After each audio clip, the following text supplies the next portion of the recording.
Hey guys, it's Cooterz, and we're going to be looking at quite a few Ascendancy changes. I think there's 1, 2, 3, 4, at least 5 things here.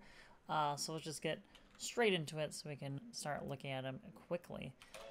So right now we're looking at Chieftain. Just to give you guys an idea, there's some notes written down here that we can look at. Basically, this was shown during the Bestiary League reveal, so this isn't anything new, but they did make some tweaks here and there. Basically, Romako Sunlight didn't change, but Talhoa, instead of doing, let's see if I can find Talhoa in here, instead of doing 10% increased fire damage per turn charge, it got nerfed. It is now only doing 6% increased damage per power charge. Namahu, before it used to do gain 70% physical damage as extra fire damage for 3 seconds. Yeah, so before apparently it used to do 100% physical damage, extra fire damage. Now it's nerfed down to 70%. Hinakora used to say, I guess, 10% chance to cover rare or unique enemies in Ash for 10 seconds. When you hit, and now it says on hit, so your totems can also do can cover enemies in Ash. So that's a good buff there. So some nerfs, some buffs. And then for Berserker, just to take a look at Berserker, not much changes here either. The only thing here is that the rage, the main thing rather, is the rage degens at 0.1% of your max HP instead of 0.2%. So that's a pretty big difference there, in my opinion. You guys can pause the video if you guys want to look at things. Let's jump now into Deadeye. This is one of the new ones. Just looking at things, it's changed a lot. You can see it's kind of more like the Hierophant in terms of, like, you know, having 1, 2, 3, 4, 5, 6, maybe 6 to 7 arms or different paths and stuff like that. So let's just start at 1 and 2 here. We have we're just gonna look at the main keynotes. Rupture attacks have 25% chance to cause bleeding, 40% to crit multi against bleeding enemies, very strong. 80% increased critical strike chance against bleeding enemies, pretty good there. Moving while bleeding does not cause you to take extra damage. That's pretty nice. And gain 30 life when you hit a bleeding enemy. Actually pretty cool. It's kind of like a life gained on a hit gem, but a little bit weaker. Half's the Thief's Torment if you want to think of it that way, but it could be really good if you have really fast attack speed. I think instead of leeching, this could end up being very good. Alright, let's go to Far Shot. That's the same 30% increased projectile speed you get Far Shot, you know, where you do more damage the farther your projectiles travel. Then we have, let's go to 6. That's Endless Munitions. You get 200 accuracy, 50% increased area of effect, and skills fired an additional projectile. I believe that is unchanged. Let's jump over to 10. 10 is Ricochet, skill chains plus 1 times. Here's something that's really crazy here. Projectiles deal 10% more damage for each remaining chain. So if you were to chain normally 3 times, that means your first hit does 30% more projectile damage. Then it chains and I guess it hits, yeah, and then it does 20% more, then 10% more, etc. until it doesn't do any extra damage when it hits the last one. Now, the one thing I'm not too sure about is how this works with single target. Say that you normally have 3 chains. When you hit a single target, it doesn't chain at all. So does that mean that does it hit for 30% more physical damage, or does the game say there's no available targets to chain, so your chain is reduced to 1 and you don't actually do any, or your chain is reduced to 0, I should say, and you don't actually get any bonus damage? I'm not sure. If it does give you bonus damage, that can be extremely good if you stack chain both for just farming as well as single target. So hopefully, you know, stacking that will be really, really beneficial. All right, jump to number 12. It's Fast and Deadly. 10% increased attack speed, 30% increased projectile damage, accuracy rating is doubled, and 100% increased blink arrow and mirror arrow cooldown recovery speed. I don't know how I feel about this one. I think it's pretty good. The accuracy rating doubling is really good, where you don't have to cover as much accuracy, but you know, compared to the other notes, I'm not too sure if it's gonna be one of the ones that are picked up as much. Let's look at Powerful Precision. This is the one that used to give you the retracting of projectiles. They took that away. And now projectiles pierce 3 additional targets. Projectiles have 100% increased critical strike chance against targets they pierce, and projectiles pierce all nearby targets. So I mean, that's pretty cool for certain bow builds, especially something like I guess maybe lightning arrow. But for some other builds, like obviously special throw stuff, it's not going to really matter too much, just because the extra pierce does nothing since it always pierces. Alright, let me see what else there is. What are we missing? Oh yes, of course, we're missing number 8. That is Gathering Winds. One of my favorite ones on the Deadeye list for sure. 1,000 evasion rating, or plus 1,000 evasion rating while you have Tailwind. It's a new buff. If you've used a skill recently, you and nearby allies have Tailwind. 10% increase effective Tailwind on you for each skill you've used recently, up to 100%. Tailwind, it says Tailwind makes you 10% faster. Recently refers to the past 4 seconds. So 10% faster, a lot of people are speculating that this is kind of like a shrine buff, in that it not only makes you faster, like movement speed wise, but your attack speed, your cast speed, your animations, cooldown recover, all that stuff is faster, like when you could pick up an acceleration shrine. If that's the case, the way this would work is your sheet numbers are unaffected. However, you still move, all your animation, everything still moves faster, you know, relevant to the time.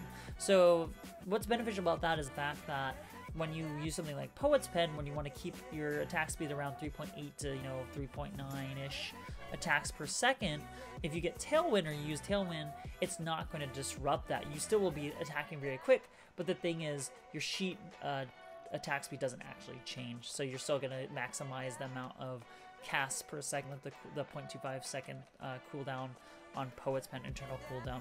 So Gathering Winds seems really cool. I think maybe pairing it up with maybe like the goal, what is it called? The goal wing, or the, you know, the helmet that gives you the minor shrines. I wonder if you can stack that shrine with Tailwind and make everything just super fast. I think it'd be kind of cool. And you can stack up to 100% effectiveness of Tailwind on you by just using these skills. So you could potentially get, you know, 20% faster, make your guy 20% faster. I think that's one to definitely look at. Okay, let's move over to Elementalist. This is another class I'm actually kind of excited about the changes. Let's just take a look at Paragon of Calamity number 2 right here on the right side. 0.5% elemental damage, leech as life. Finally, GG is breaking out the leeching to spells as well as attacks. Not having to get them on your boots from, you know, Lab Enchant, from Cruel, Merc, or Uber Lab Enchant. You know, not having to take Berserker that used to have a global leech, which is now attack damage.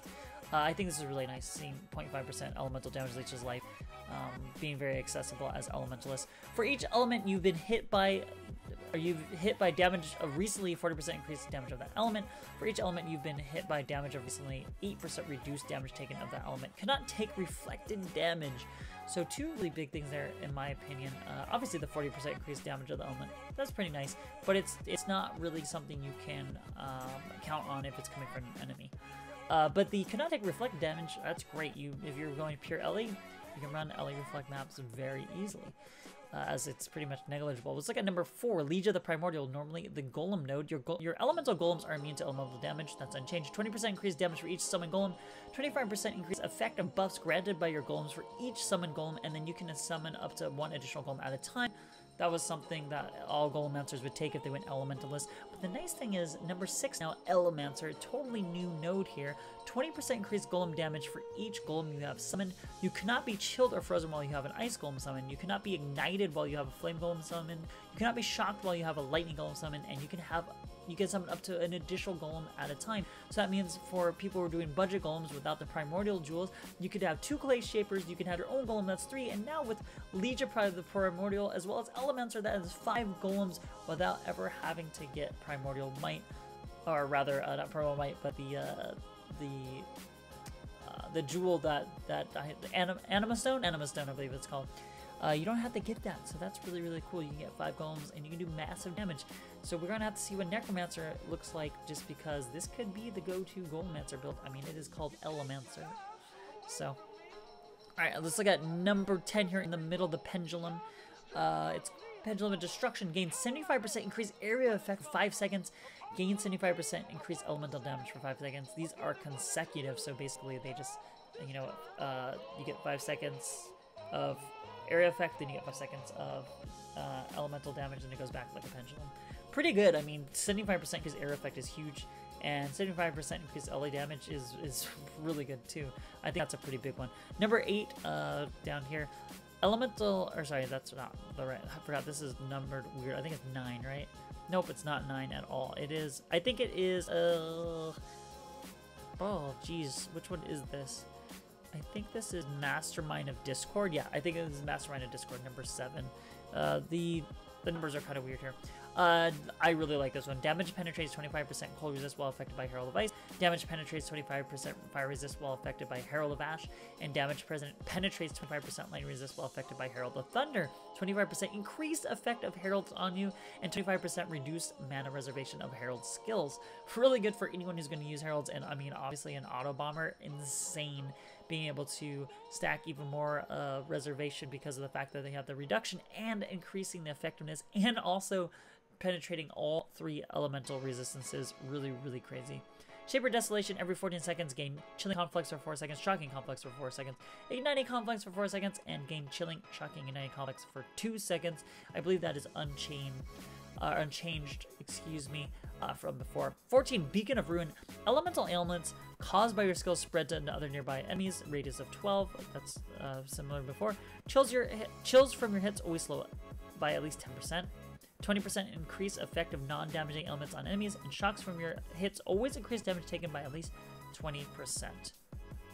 That's an okay one. I'm not too excited, but this last one I haven't seen yet.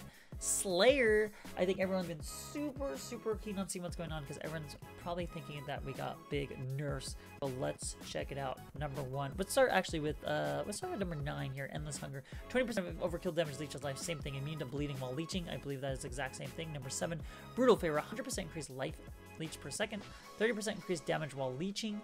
Life leech effects are not removed at full life. I believe that's the same thing as well. Let's see, number 3, Headsman, 20% more damage if you killed recently. 20% increased area effect if you've killed recently. Cannot take reflected physical damage. That seems different. Let me just double check here. Let's still check with the Path of Building just to make sure, you know, I didn't mess this up here.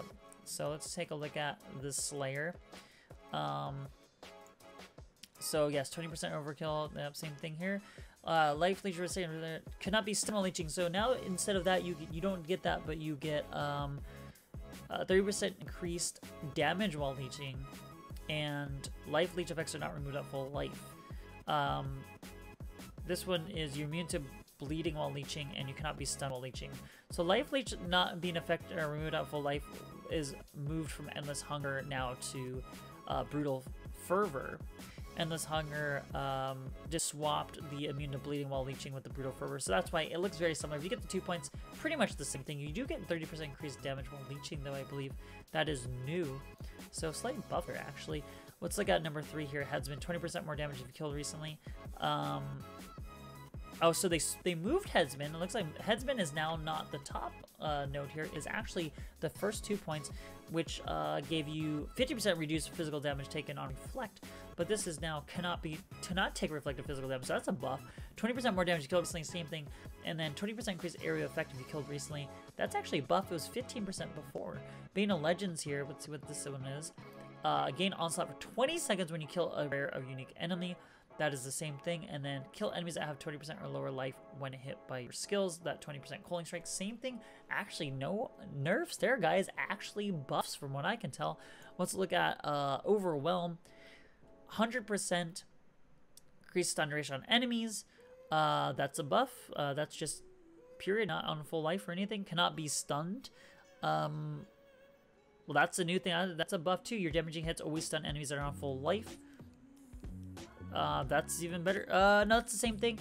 20% chance to hit double stun. So yeah, definitely what I'm seeing here is that it's just better. 100% increased stun duration on enemies, regardless if it's full life or low life. Cannot be stunned at all. That's a new thing. That's definitely a buff. Yeah, crazy.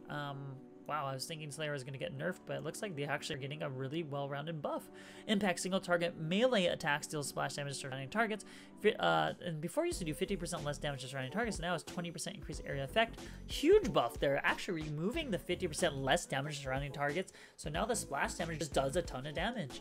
That's really crazy. I'm going to be honest that Slayer looks really, really good. Yeah, guys, let me know what you guys think. I mean, I think these are pretty crazy, so if you guys enjoyed, you know, that kind of overview, let me know. Which one did you guys really stand out to you? I think for me, honestly, Slayer. I've always liked Slayer. It's looking pretty good. Ellie, love the Herald thing. Deadeye, you know, I'm partial to him because I want to run a Spectral Shield Throne. I think I might go Deadeye, but I want to wait, you know, for Ascendant and a few other things. Juggernaut, you know, I just want to see what there is to do. But let me know in the comments below what you guys like, what you guys think is like super juicy, and what you guys are really surprised by these changes. All right, guys, do remember to do big, do good, and do you, and I'll see you guys in the next video.